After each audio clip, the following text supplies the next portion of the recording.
مرنے سے پہلے باپ نے اپنے بیٹے کو نصیحت کی کہ بیٹا کبھی بھی بیری کا درخت اپنے دروازے کے آگے نہ لگانا،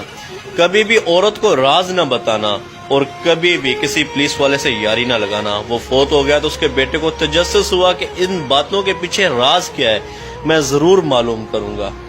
اس نے دروازے کے آگے ایک بیری کا پودا لگا لیا اور ایک پولیس والے سے یاری لگا لی۔ وقت گزرتا رہا، وہ پودا درخت میں تبدیل ہو گیا اور پولیس والے سے یاری بھی اس کی گہری ہو گئی۔ ایک دن وہ ڈیرے پہ گیا، اس نے وہاں بکرا ذبح کیا اور اس کا سر کاٹ کر ایک کپڑے میں لپیٹا جس پہ ہلکا پھلکا خون بھی لگا ہوا تھا۔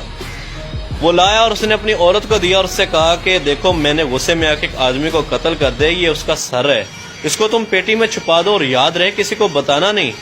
ایسا نہ ہو کہ میں پھنس جاؤں۔ عورت نے کہا لائیے دیجئے، میں کسی کو نہیں بتاؤں گی۔ شام کو اس کی ایک سہیلی آئی تو اس نے اس سے کہا دیکھو میں تمہیں ایک راز کی بات بتانے لگی ہوں، لیکن تم کسی کو نہ بتانا، کیونکہ تم میری اچھی دوست ہو، میں تمہیں بتا رہی ہوں، تم کسی اور کو نہ بتانا کہ میرے بندے نے قتل کر دیا، سر کاٹ کے لایا، وہ میں نے پیٹی میں رکھ دیا ہے، دیکھو میں نے تمہیں اپنا راز دیا، تم کسی اور کو نہ بتانا۔ عورت کہتی ہے کہ میں کسی کو بتاؤں گی، بھلا تم تو میری بڑی اچھی دوست ہو۔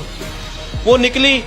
دوسرے گھر میں گئی تو اسی طرح اپنے خاص دوست کو جا کے اس نے بھی یہ بات بتا دی، تمہیں بتانے لگی ہوں، تم کسی اور کو نہ بتانا، کیونکہ وہ بھی میری بہت اچھی دوست ہے، تم بھی میری بہت اچھی دوست ہو، صرف تمہیں بتا رہا ہوں۔ اسی طرح ایک ایک کرتے کرتے شام تک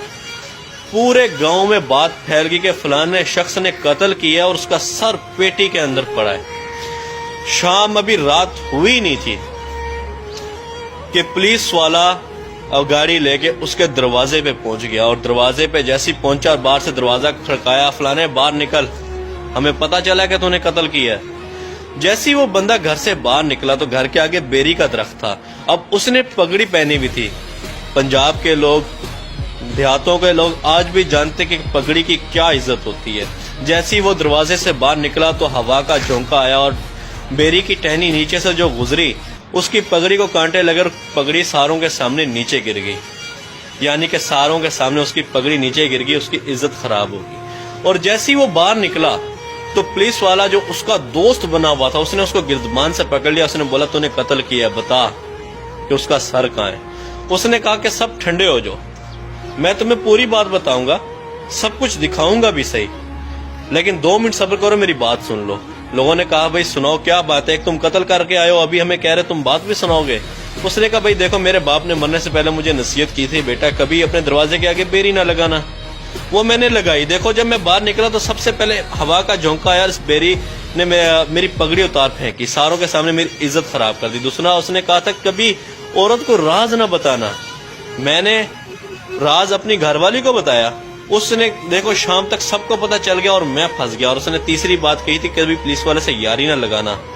دیکھو آج یہ یار جو میرا 12-13 سال سے یار تھا، اسی نے سب سے پہلے آ کے میرا گردمان پکڑا، یہاں تک کہ مجھ سے پوچھا بھی نہیں کہ کیا معاملہ ہے۔ پھر وہ گیا اندر سے، اس نے پیٹی کھولی اور جا کے وہ بکرے کی سری لے کے آیا اور اس نے دکھائی کہ یہ وہ سارا ماجرا کہ میں ان رازوں کو جاننا چاہتا تھا کہ میرے باپ نے مجھے نصیحت کیوں کی، اور آج میں جان چکا ہوں کہ نصیحت کیوں کی۔ میرے بھائی عورت کا تعلق اس لیے ہے کہ وہ ایک کمزور ذات ہے، یہ نہیں کہ وہ بے وفا ہے، یہ کہ وہ کمزور ذات ہے، اس کے دل میں زیادہ بات مضبوط رہتی نہیں، وہ ہلکی سی کسی کے ساتھ کرتی ہے، وہ کسی کے ساتھ کرتی ہے اور بات پھیل جاتی ہے۔ پولیس والے سے یاری اس لیے نہیں تو وہ بے وفا ہوتے ہیں، ان کا عہد ہی ایسا ہوتا ہے کہ وہ اگر اپنے فرض، حقیقت بھی ایسی ہے، اگر وہ اپنے فرض سے کوتاہی کرنے لگ جائیں تو ان کے اپنے ہی لوگ برے بن جائیں، وہ ان کے اپنے ہی لوگ قاتل بن جائیں۔ ان سے حلف لیا جاتا ہے کہ آپ کا اگر باپ بھی غدار ہو، تو اگر آپ کا باپ بھی مجرم ہو تو آپ اس